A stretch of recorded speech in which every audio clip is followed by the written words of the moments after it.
you so much, Jeff. And while we're on the subject of flying, there are some new details on just how close the plane carrying First Lady Michelle Obama and Dr. Jill Biden came to a military cargo jet. The incident is the latest that highlights some concerns, and those concerns are growing over the qualifications of air traffic controllers and whether or not they are sleeping on the job, need more rest. How do we fix the problem? Robert Mark is the editor of Jetwine.com and spent 10 years supervising air traffic controllers. Thanks so much for being with us. You're welcome.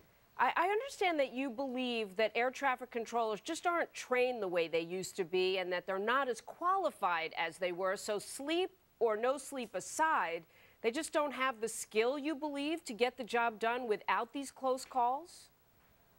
Well, I think clearly the fatigue issue is definitely a part of it, but training, we've lost an awful lot of qualified controllers over the last, even 5 and 6 years because there were some labor issues between the Bush administration and the union, and people just chose to leave. So what you have is people with less and less experience training the new people, and so it's like making copies of a videotape. Each generation is a little less effective than the last one. What are they missing, Rob?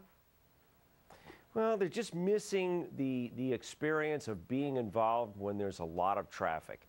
And of course, what we've had too in the last 2 or 3 years with air traffic down is that we just don't have the numbers of airplanes that people are used to seeing. And the less they work, the less they are qualified to work. Interesting. So again, sleep aside, let's talk about what happened with the First Lady and Dr. Biden. They're on their plane, Sure. and one thing is for sure, you have to have, I believe, 5 miles of clearance from another aircraft before you can come in and land. And that cargo plane now was even closer, we learned in a report that was issued on Friday, 2.94 miles.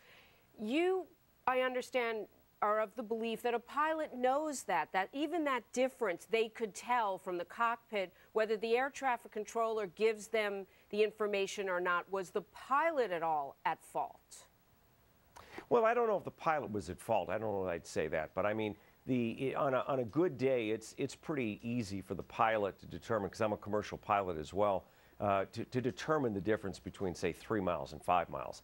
However, the key is that the FAA, even when they cleared that airplane to make the approach into Andrews, is still required to make certain that there is 5 miles of distance between that between the president, the First Lady's airplane, and the cargo jet ahead.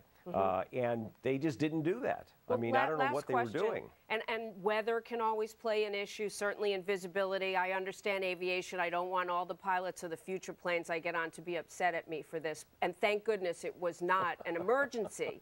But as for the sleep issue, many of us have jobs where we work overnight hours, we work double shifts, back-to-back shifts. Why is it an issue for an air traffic controller to get the rest they need to show up and do their job?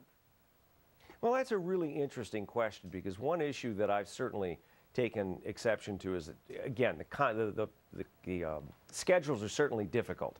But the controllers need to take some personal responsibility for this as well. They need to be certain that they're rested, and if they're not rested, they need to tell somebody. They can't just show up to work and not do their job. That's unprofessional. All right, we hope to see improvements in this area, and thanks for bringing to light some of the concerns. I really appreciate your time today. Nice to meet you, Rob. You too. Kelly. Well, it's a green sweep at the 2011 New York Auto Show. Car makers are showcasing the next generation of electric vehicles, and some old favorites are getting better gas mileage.